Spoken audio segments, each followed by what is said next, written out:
এখানে আমাদের আরেকজন ডাক্তার সেবতী সেবা আসছে আমাদের এখানে। এখানে স্যারের সাথে যারা আসছেন সবাইকে আমি শুভেচ্ছা অভিনন্দন জানাচ্ছি। আপনারা যারা টিচাররা আসছেন আমি অত্যন্ত খুশি যে আমি আশা করি নাই আপনারা এত লোক আসবেন। কি জন্য আমাদের আশা এখানে আমাদের দেখা যাইতেছে যে স্যারের একটা বই আমি প্রথমে ইন্টারনেটে দিছিলাম, ফেসবুক আপনারা অনেকে হয়তো দেখছেন মনে হয়, পাসপোর্ট টু গ্রামার। আমি বইটা পড়তে গিয়ে দেখলাম আরে এত সহজ ইংলিশ, এখানে আমরা কিভাবে কঠিন করে শিখছি। এটা স্যার বলবেন যে কিভাবে আমরা ইংলিশটা এত সহজ এখানে আমরা কঠিন করছি। আমরা আমার স্যার আর ম্যাডাম আমার একটা স্বপ্ন দেখাইছেন। স্বপ্ন দেখাইয়া বলছেন যে তোমার টিচারদেরকে আমি বা আমরা এমন ভাবে ট্রেনিং দিব যাতে মাধবপুর সোনারঘাটে একটা ছেলেও আর ইংলিশে ফেল না করে এবং ফেল করবে না। এটা একটা স্বপ্ন আমারে দেখাইছেন। এখন আমার এলাকার মানুষ যদি ইংলিশে ফেল না করে এর চেয়ে সফল এমপিআর আসেনি। আমি তো প্রয়োজনে আমি প্রধানমন্ত্রী বলবো আপনার গোপালগঞ্জ থেকে আমার বেশি ওইটা সাহসী বলে নি আমার কই নিবো আমি কবে আমি কই নিছি আমার এলাকা আপনি ভাবছেন নি। কোন যোগ্যতা এমন জিনিস এটা বাপে ছেলের কাছে যদি যোগ্যতায় পড়া যদি জায়গায় সে খুশি হয় যে না বা আমার ছেলে তো আমার থেকে ভালো হচ্ছে। এখন স্যার রেগুলার বেসিসে সপ্তাহে 2 দিন জায়গা কোথায় হবে ট্রেনিং, আমরা 2টা জিনিস শুরু করছি। একটা হলো পর্যটন নগরী করতে গেলে প্রথম কিতা লাগে পঞ্চায়েত কমিউনিকেশন স্কিল। এই যাইছে এন্ড কমিউনিকেশন স্কিল যে বেটা আইবো আমার এলাকা ঘুরতো এ বেটা এখন আর বাংলায় কথা বলবো নি, পয়লা কিতা বলবো ইংলিশ, অথবা ধরেন সর্বোচ্চ হইতে পারে জাপানিজ। আর জাপানি যদি হয় তো জাপানি মালিক ভাই আছো মালিক ভাই কইয়ে দিব এটা কিতা হইতাছে জাপানি।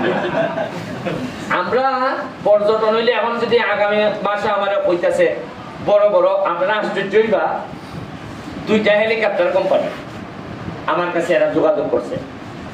এরার কত হইলো এরা একটা হেলিকপ্টার সার্ভিস শুরু করতেছে ঢাকা টু সিলেট। ঢাকা টু সিলেট একটা হেলিকপ্টার সার্ভিস শুরু করবে। এরা হইলো ওই যে আপনারা জানেন কিনা যে হেলিকপ্টারও উঠছে যদি আপনি 10 মিনিট যদি আপনারা এই এলাকাটা ঘুরায় দেখাতে লাগে 10 থেকে 12,000 টাকা দিলে আপনারা পুরো এলাকাটা ঘুরাইব। অনেকে কিন্তু চিন্তাই করতে পারে না যে অত কম টাকা এইভাবে হেলিকপ্টার দিয়ে ঘুরানো যায়। এরা কইতাছে আমারে যে তুমি আমরা একটা স্টেশন দাও তাইলে সিলেট যাইবার সময় আইয়া তোমার সোনারঘাট আমরা 2 ঘন্টা থাকবো, 1 ঘন্টা বা 1.5 ঘন্টা এরা পুরো সোনারঘাটটা ঘুরে দেখবো।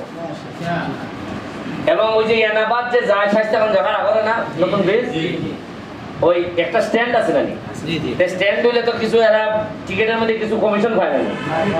যদি আমি হেলিকপ্টার নামাইতাম পারি এরা 1 ঘন্টা এখানে থাকি যদি টাকা যায় এই সিলেট যায় আবার পরে বিকালে সিলেট থেকে একবারে টাকা দেবে, অথবা এখান থেকে পরের দিন আবার যে হেলিকপ্টার দুইটাই 50 ফ্লাইটে যাইব। মানে এখন তো বিমান ফ্লাইট শুরু হয়েছে, এরা চাইতেছে হেলিকপ্টার ফ্লাইট শুরু করতো।